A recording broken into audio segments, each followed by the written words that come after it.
भगवान जैसे ही ब्रज की गोपियों के साथ महारास लीला प्रारंभ करना चाहते हैं कि कामदेव आया और कामदेव कहता प्रभु आज तो दो दो हाथ आपसे हो जाए। भगवान ने कहा कर लो। मैदान का युद्ध हुआ। कामदेव ने वशीकरण, उच्चाटन, उद्दीपन सारे बाणों को चला दिया, लेकिन भगवान को डिगा नहीं पाया। जब भगवान को डिगा नहीं पाया, कामदेव हारी मानकर कहता है प्रभु आप ही ऐसे हो जिसे मैंने गिरा नहीं पाया। ना चबती स्वरूपा या अच्युता, आप ही ऐसे हो जो आप अपने से गिरे नहीं तो मैंने अच्छे अच्छों को गिरा दिया। अच्छे अच्छों को आज कामदेव ने भगवान को अच्युत नाम दिया और भगवान ने कामदेव को उल्टा लटका दिया। उत ऊर्ध्व स्तंभयन। इधर भगवान ने गोपियों के साथ महारास लीला प्रारंभ की। हर गोपी को ये भान हो रहा है प्रभु हमारे साथ लीला कर रहे हैं। एक गोपी को मान हुआ और गोपियों को अभिमान हो गया कि देखो हम कितने सुंदर हैं, इतने सुंदर हैं कि कैसे हमारे गले में गले डालकर और गलरमैया करके लीला कर रहे हैं। अभिमान हो गया और भगवान किसी का अभिमान तो छोड़ते ही नहीं। आज भगवान ने उन गोपियों के बीचों बीच भगवान अंतर्धान हो गए। सुखदेव जी महाराज वर्णन करते हैं कि अंतर्हिते ही भगवान सहसैव ब्रजांगना। भगवान अंतर्हित हो गए। ध्यान देना, भगवान गोपियों का हृदय से हित चाहते थे, इसलिए अंतर्हित हो गए। आज भगवान अंतर्धान हुए। गोपियों को ऐसा लगा जैसे शरीर से प्राण ही निकल गए हो। प्रभु आप कहाँ हो, आप कहाँ हो, आप कहाँ हो, गोपियां पुकारने लगी।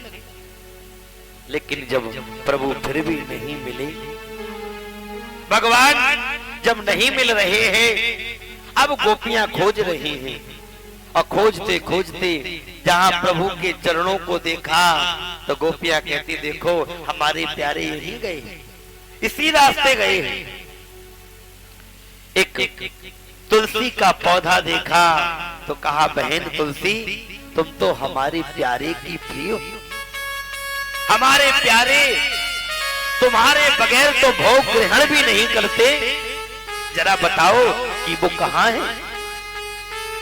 मनो हवा का झोंका आया और तुलसी का पौधा हिल गया। एक कहती है बहन ये कह रही है कि हम तुम्हें क्यों बताएं, हम नहीं बताएंगे। तो उस तुलसी को खरी खोटी सुना दी। अरे बहन ये तो हमारी सौत है, सौत लगती है, अरे ये हमें क्यों बताएगी। बहुत बुरा भला कहा, आगे चल दी। विशाल पीपल के वृक्ष को देखा, कहा भैया पीपल तुम तो वृक्षों में बड़े हो, क्या तुमने हमारे प्यारे को देखा है कि वो कहाँ है। मानो पीपल ने भी कोई जवाब नहीं दिया। तो कहती हैं बहन आखिर ये भी हमें क्यों बताएंगे, ये पुरुष जाति के हैं, ये स्त्री जाति की वेदना को ये क्या समझेंगे। आगे चली। एक ने कहा बहन हमारी प्यारी ने जो लीलाएं की हैं उनका अनुकरण करें, उनकी तरह लीला कर नहीं पाएंगी। तो प्रभु कहेंगे देवियों ऐसे नहीं ऐसे करो, समझ लेना पकड़े जाएंगे। अब एक गोपी बन गई पूतना और दूसरी गोपी बन गई कृष्ण।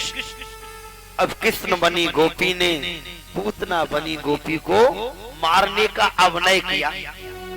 जैसे ही मारने का अभिनय किया सब ताली बजाने लगे, अरे पूतना मर गई, पूतना मर गई। लेकिन भगवान नहीं आई। एक गोपी ने तो अपनी चूनर को आकाश में उड़ा दिया।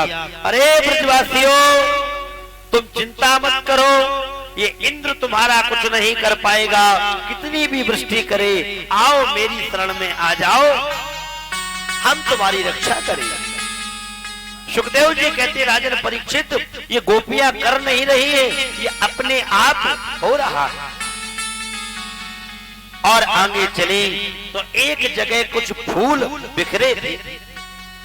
गोप देवियां कहती हैं, देखो हमें लगता है हमारे प्यारे अकेले नहीं गए, एक गोपी कोई और साथ में गई है।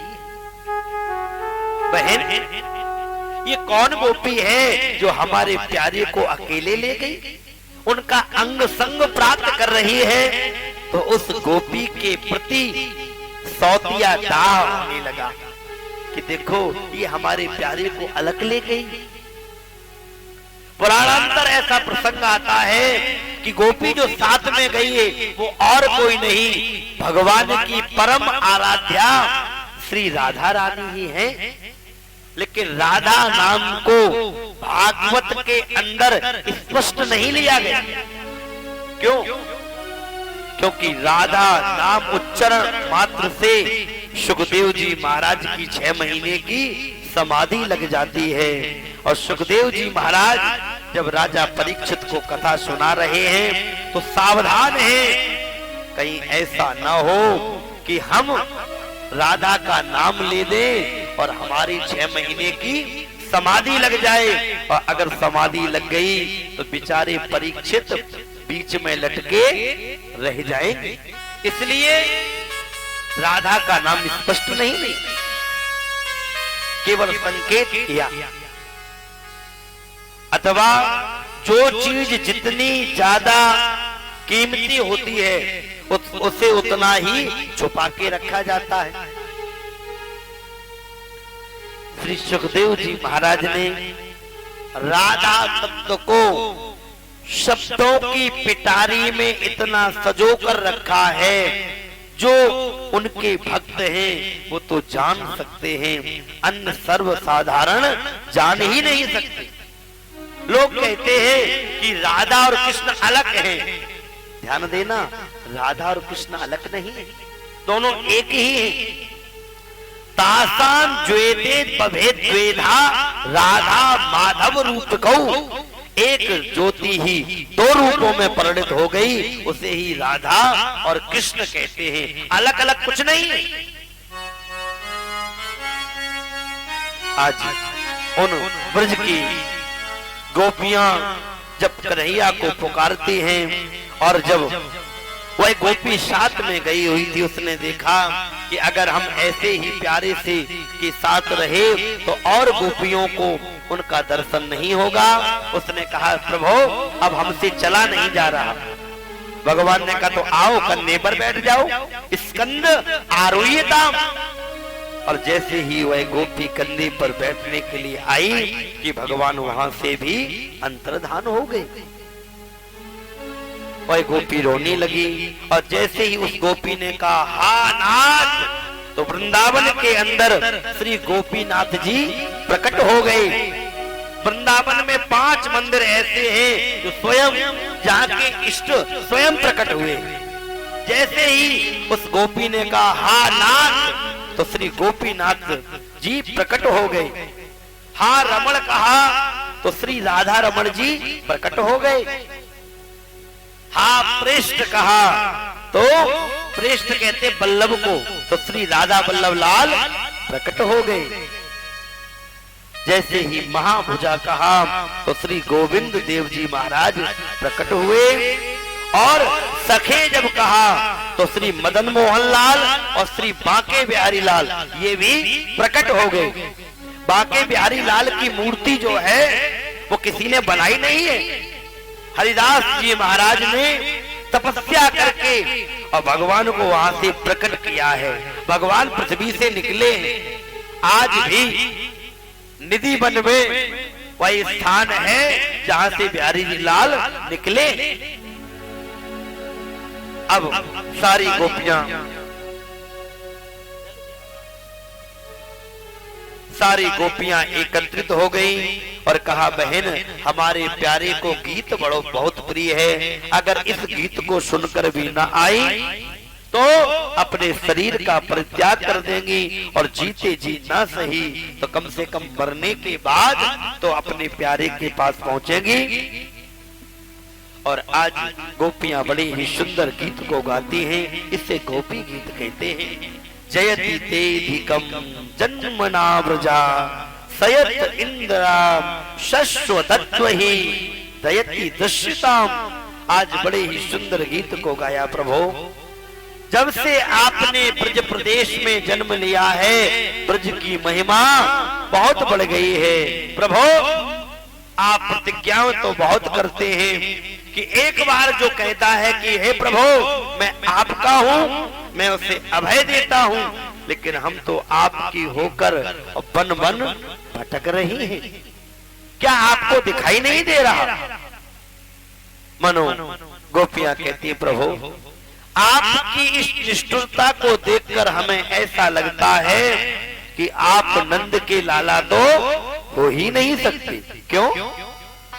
क्योंकि हमारी नंद बाबा, हमारी यशोदा कितनी दयालु, कितनी कृपालु, और ऐसी यशोदा के तुम्हारा जैसा बेटा ये हो ही नहीं सकता। प्रभु हम आपकी होकर भी बन बन भटक रही है। अंत में भगवान गोपियों के सामने प्रकट हो गए। गोपियों को ऐसा लगा जैसे हम सपना देख रहे हैं, ऐसा प्रतीत हो रहा है जैसा सपना हमने देखा हो। एक गोपी ने तो कन्हैया को देखा और देखते देखते अपने नेत्रों के रास्ते से हृदय में उतार लिया।